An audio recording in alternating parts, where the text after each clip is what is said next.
మనలో చాలా మంది టీ ప్రియులే. ఉదయం లేచింది మొదలు రాత్రి పడుకునేంత వరకు టీను లెక్కలేనన్ని సార్లు తాగుతూనే ఉంటారు.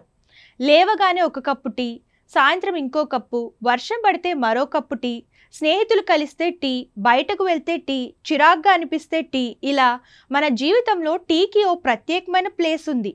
అయితే కొన్ని ఆహార పదార్థాలను టీతో కలిపి తీసుకోవడం వలన అది అనేక సమస్యలకు దారితీస్తుందట. అందుకే టీతో పాటు అసలు తీసుకోకూడని కొన్ని ఆహారాల గురించి ఇప్పుడు తెలుసుకుందాం. టీలో ఆరోగ్య ప్రయోజనాలు ఉన్నప్పటికీ కొన్ని రకాల ఆహార పదార్థాలతో కలిపి తీసుకోవడం వలన శరీరానికి తీవ్రమైన నష్టం వాటిల్లుతుంది. వీటిలో ప్రధానంగా ఇనుము అధికంగా ఉండే ఆహారాలు అంటే ఆకుకూరలు, బీన్స్, క్యాబేజీ వంటి వాటిని టీతో పాటు తినకూడదు. టీలో ఉండే టానిన్లు అనే రసాయనాలు శరీరంలో ఇనుము శోషణను అడ్డుకుంటాయి. దీనివల్ల రక్తహీనత వంటి సమస్యలు వచ్చే అవకాశం ఉంది. అలాగే పాలు మరియు పాల ఉత్పత్తులు. కొంతమంది పాలతో టీని కలిపి తాగుతారు, కానీ టీలో ఉండే ఆక్సలిక్ ఆమ్లం పాలలో ఉండే కాల్షియంతో కలిసి కాల్షియం ఆక్సలైడ్గా మారుతుంది. ఇది మూత్రపిండాలలో రాళ్ళు ఏర్పడడానికి దారితీస్తుంది. తరువాత కార్బోహైడ్రేట్లు ఎక్కువగా ఉండే ఆహారాలు. రొట్టె, ఇడ్లీ, దోశ వంటి కార్బోహైడ్రేట్లు ఎక్కువగా ఉండే ఆహారాలను టీతో పాటు తింటే రక్తంలో చక్కెర స్థాయిలు అకస్మాత్తుగా పెరిగే ఛాన్స్ ఉంది.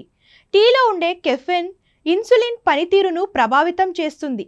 ఈ కారణంగా షుగర్ సమస్యతో బాధపడే వారికి ఇది ప్రమాదకరంగా మారే అవకాశం ఉంది. అదేవిధంగా కాల్షియం ఎక్కువగా ఉండే ఆహారాలు అంటే చేపలు, పప్పు ధాన్యాలతో పాటు కాల్షియం అధికంగా ఉండే ఆహారాలను టీతో పాటు తీసుకోవడం వలన శరీరంలో కాల్షియం శోషణ తగ్గుతుంది. దీనివల్ల ఎముకల బలం తగ్గి ఆస్టియోపోరోసిస్ వంటి సమస్యలు వచ్చే అవకాశం ఉంది. అలాగే కారం, పులుపు ఎక్కువగా ఉండే ఆహారాలను టీతో కలిపి తీసుకుంటే కడుపులో ఆమ్లత్వం పెరుగుతుంది. ఇది క్రమేపీ కడుపులో అల్సర్తో పాటు ఇతర జీర్ణ సంబంధిత సమస్యలకు దారితీస్తుందని తెలుస్తుంది. దాంతోపాటు మెడిసిన్స్, కొంతమంది మందులను టీతో పాటు తీసుకుంటారు. ఇది చాలా ప్రమాదకరం. టీలో ఉండే కెఫెన్, టానిన్లు మందుల పనితీరును తగ్గించవచ్చు లేదా సైడ్ ఎఫెక్ట్స్ను పెంచే ఛాన్స్ ఉంది.